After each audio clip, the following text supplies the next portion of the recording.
सहयोगी जुड़ गए हैं भोपाल से। गौरव हमारे साथ जुड़ गए हैं। सबसे पहले मणिदीप आपके पास आते हुए, चूंकि कल हमने देखा, कल बैठक हुई और काफी अहम ये एनडीए की मीटिंग रही, लेकिन कल एक और बीजेपी संसदीय दलों की जो मीटिंग है वो कल होने जा रही है। कल को लेकर क्या तैयारियां हैं, कौन कौन बड़ा लीडर इसमें शामिल रहने वाला है, कितने बजे ये मीटिंग रहेगी?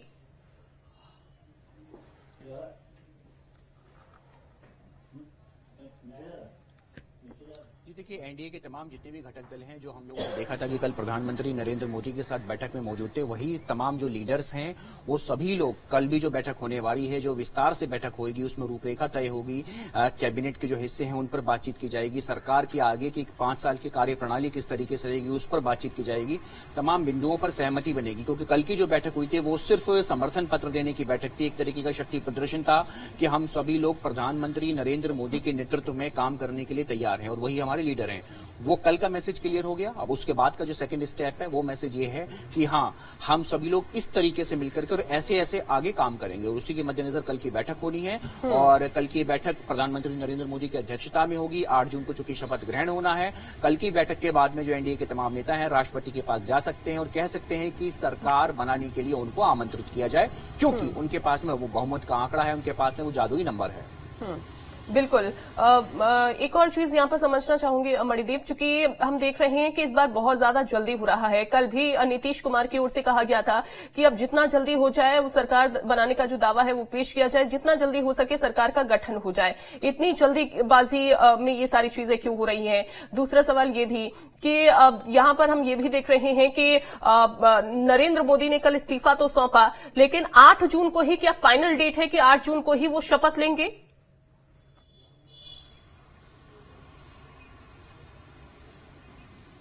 जी देखिए, अभी तक की जो खबर है, अभी तक की खबर के मुताबिक यही है कि 8 जून का जो दिन है वही शपथ ग्रहण का दिन माना जा रहा है। उसी के मद्देनजर चूंकि राष्ट्रपति भवन अगले 4 दिनों के लिए कल ही से बंद कर दिया गया था आम लोगों के लिए, तो माना जा रहा है कि वहां पर भी जो शपथ ग्रहण है उसकी तैयारियां शुरू हो चुकी हैं इंटरनल लेवल पर, ऐसा कहा जा रहा है। तो जहां तक बात है इस सवाल की कि जल्दबाजी क्यों की जा रही है, तो निश्चित तौर पर कह लीजिए, वैसे तो जब भी बहुमत सरकार का आता है, जब भी चुनाव आयोग स्पष्ट कर देता है कि आप फाइनल रिजल्ट ही है, उसके बाद में सरकार गठन के प्रयास हमने 14 में भी देखा, 19 में भी देखा, 2009 में भी देखा, सरकार गठन के प्रयास जिसका भी बहुमत होता है वो पार्टी अपने शुरू कर देती है। तो सरकार गठन के प्रयास यहाँ पर शुरू हो गए, लेकिन जिस तरीके से नीतीश कुमार हैं, चंद्रबाबू नायडू हैं, उठापटक की राजनीति है, सियासी बयानबाजी सामने आ रही है, कौन किधर जा सकता है, तो उन सारी संभावनाओं पर पूर्ण विराम लगाने के लिए कह सकते हैं कि ये सरकार गठन का जो फॉर्मूला है, जो तेजी है, इसको क्रियान्वित किया जा रहा है। ठीक है, बहुत शुक्रिया आपका जुड़ने के लिए। गौरव का रुख कर लेते हैं। गौरव हमारे साथ जुड़े हुए हैं। गौरव, मुख्यमंत्री जाने वाले हैं, चाहे हम छत्तीसगढ़ की बात करें या मध्य प्रदेश की बात करते हैं। मध्य प्रदेश में मुख्यमंत्री डॉक्टर मोहन यादव भी दिल्ली में मौजूद रहेंगे बैठक में। कब रवाना होंगे, उनकी रवानगी कब होगी, और साथ ही उनके साथ क्या और भी कोई नेता जा सकता है?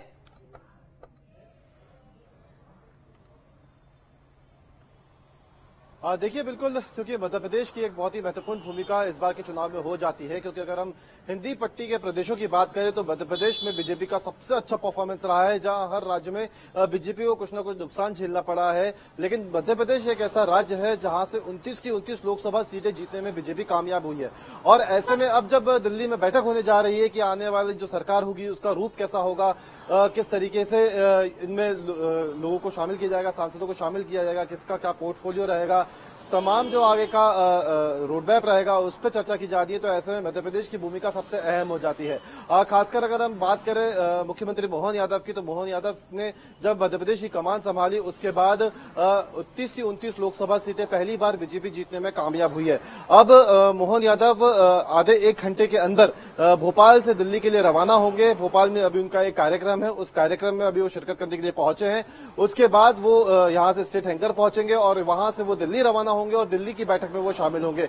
देखिए, क्योंकि इस बार जो सरकार बनने जा रही है उसमें साफ तौर पर यह कहा जा सकता है कि मध्य प्रदेश की अच्छी खासी भूमिका रहने वाली है, क्योंकि यहां से काफी ज्यादा लोगों को, काफी सांसदों को मंत्रिमंडल में जगह मिल सकती है। लेकिन एक पेच यहाँ पे जरूर फंसा हुआ है कि मोदी सरकार के लिए हमेशा ये कहा जाता रहा है कि वो चौंकाने वाले फैसले करती है। पूर्ण बहुमत सरकार बनती जो स्थिति 2019 या 2014 में थी, वैसी स्थिति होती तो हो सकता है कि मंत्रियों के नामों को लेकर काफी चौंकाने वाले नाम सामने आते। खासकर हम मध्य प्रदेश की बात करें, हो सकता है मध्य प्रदेश से बहुत सारे नए चेहरों को मंत्रिमंडल में जगह मिलती, क्योंकि 11 ऐसे सांसद हैं जो पहली बार चुनाव जीते हैं। 6 जो महिलाएं हैं उन्होंने चुनाव जीतने में सफलता हासिल की है मध्य प्रदेश में, तो जाहिर सी बात है महिलाओं को भी मंत्रिमंडल में जगह मिलती। लेकिन तब जिस तरीके से गठबंधन की सरकार बन रही है, ऐसे में उन दलों को पहले तवज्जो दी जाएगी जो सरकार मिलकर एनडीए में शामिल होकर जो सरकार बना रहे हैं। ऐसे में अब इस बात की संभावना कम है कि नए चेहरे या चौंकाने वाले नाम इसमें हो सकते हैं। लेकिन फिर भी अब मोहन यादव जब दिल्ली पहुंचेंगे, बैठक में शामिल होंगे, तो मध्य प्रदेश में किस तरीके से आगे चलकर काम किया जाना है, क्योंकि डबल इंजन की सरकार अब बन रही है, तो साफ तौर पर मध्य प्रदेश की किस तरीके से आने वाले समय में भूमिका रहने वाली है, इसको लेकर खास तौर से चर्चा की जाएगी। अब जो नेता लोकसभा का चुनाव जीते हैं, जो सांसद बनकर अब संसद जाएंगे, उन लोगों में से किन्हें प्राथमिकता दी जाए, किन की क्या भूमिका रहनी चाहिए, इसको लेकर आज बैठक में चर्चा की जाएगी। जाहिर सी बात है मोहन यादव के साथ यहाँ पे चर्चा होगी। मोहन यादव भी यहाँ पे मध्य प्रदेश की जो भी स्थिति है वो सामने रखेंगे।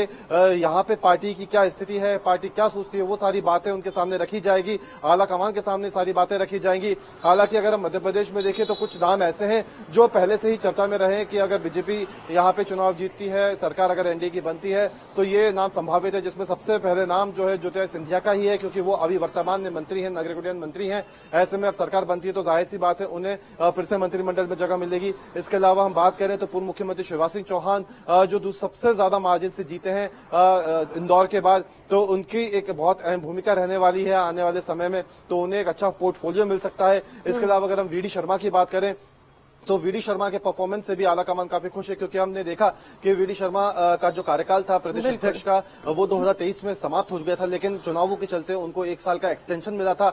उसके बाद उनके नेतृत्व में मध्य प्रदेश में विधानसभा चुनाव जीते, जो 163 सीटें आई। इसके बाद 29 की 29 लोकसभा सीटें जीती, तो कहीं ना कहीं इसका श्रेय बीजेपी के प्रदेश अध्यक्ष वीडी शर्मा और मोहन यादव को मिल रहा है। तो इनकी जो बात है, इनकी जो राय है, आला कमान पूरी तरह से मानेगा भी, इनकी बातों को रखा भी जाएगा, और ऐसे में वीडी शर्मा को भी एक अच्छा पोर्टफोलियो आने वाले समय में मिल सकता है। अब बात कर रहे हैं कि और किन बिल्कुल गौरव, किसको कौन सा पोर्टफोलियो मिलता है वो तो आने वाले समय में ये सामने आ जाएगा, स्पष्ट हो जाएगा। लेकिन अगर हम बात करें, चूंकि आपने भी जिक्र किया यहाँ पर शिवराज सिंह चौहान का, पूर्व मुख्यमंत्री वो है ही, लेकिन ऐसे भी जब हमने देखा कि मध्य प्रदेश जब विधानसभा का चुनाव हुआ था तो उन्हीं के नेतृत्व में जीत भी हासिल बीजेपी को हुई थी। लेकिन उसके बाद फिर हालांकि उनसे जिम्मेदारी जो है वो ले ली जाती है और ये कह के कहा जाता है कि उनको एक बड़ी जिम्मेदारी दिल्ली में दी जाएगी। अब दोबारा से चुनाव वो जीते हैं, ऐसे में कौन सा ऐसा जो कद है, कौन सा ऐसा पोर्टफोलियो है जो उनको मिल सकता है? हालांकि वो तो ये कहते हुए नजर आते हैं कि मुझे दिल्ली नहीं जाना है, मुझे मध्य प्रदेश में ही रहना है, मैं मध्य प्रदेश की ही जिम्मेदारी संभालूंगा।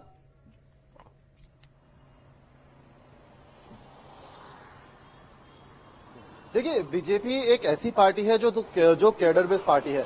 हमने विधानसभा चुनाव के बाद देखा कि कितने बड़े बदलाव मध्य प्रदेश में बीजेपी ने किए थे। आला कमान ने जो फैसला लिया, नेतृत्व को मानना पड़ा, बीजेपी मध्य प्रदेश के नेतृत्व को उसे स्वीकार करना पड़ा। जिन नए नेताओं को जगह दी गई उन्होंने खुशी खुशी उसे एक्सेप्ट किया। जो पुराने नेता थे, जो दिग्गज नेता थे, उन्होंने भी उसे एक्सेप्ट किया। एक पार्टी में ये चीज हमेशा से रही है कि एक डिसिप्लिन बीजेपी में मेंटेन रहा है, और अगर किसी नेता को कोई जवाबदारी दी जाती है, अगर कोई कार्यभार दिया जाता है तो वो उसे एक्सेप्ट करता है। हालांकि अब शिवराज सिंह चौहान जितने मार्जिन से जीते हैं वो सबसे बड़ी जीत के तौर पर देखा जा रहा है, क्योंकि अगर हम इंदौर की बात करें तो वहां पे चुनाव एक तरफा था, लेकिन अगर हम इंदौर को हटा दें तो सबसे ज्यादा मार्जिन से शिवराज सिंह चौहान जीते हैं। और ऐसे में शिवराज सिंह चौहान का जो कद है वो भी कहीं ना कहीं पार्टी में बड़ा है इस जीत के बाद। और ऐसे में अब अगर मध्य प्रदेश की भूमिका केंद्र में अगर रखनी होती है तो कहीं ना कहीं एक बहुत ही अहम भूमिका शिवराज सिंह चौहान को मिल सकती है, इस बात में कोई दो राय नहीं है। लेकिन फिर भी आलाकमान क्या फैसला लेता है वो देखने वाली बात होगी, क्योंकि ये बात तो तय है कि आने वाली सरकार में मध्य प्रदेश की भूमिका सबसे अहम होने वाली है, क्योंकि जितने भी प्रदेश हिंदी पट्टी के रहे हैं सबसे अच्छा परफॉर्मेंस मध्य प्रदेश का ही रहा है। 29 सीटें यहाँ पे जीती है। खासकर हम छिंदवाड़ा की बात करें तो आपको याद होगा कि जब विधानसभा चुनाव संपन्न हुए थे उस समय मुख्यमंत्री शिवराज सिंह चौहान थे। उसके तुरंत बाद से ही शिवराज सिंह चौहान छिंदवाड़ा पहुंच गए थे और उन्होंने उसी दिन से छिंदवाड़ा के किले को ढहाने की रणनीति पर काम करना शुरू कर दिया था। और ये वजह रही कि रणनीति पर काम हुआ और वो रणनीति सफल भी हुई, और देखिए छिंदवाड़ा में बड़ी जीत जो है वो हुई है। फिलहाल तो बहुत शुक्रिया आपका गौरव, आप नजर बना के रखिएगा इन दौरों पर। आगे बढ़ेंगे रायपुर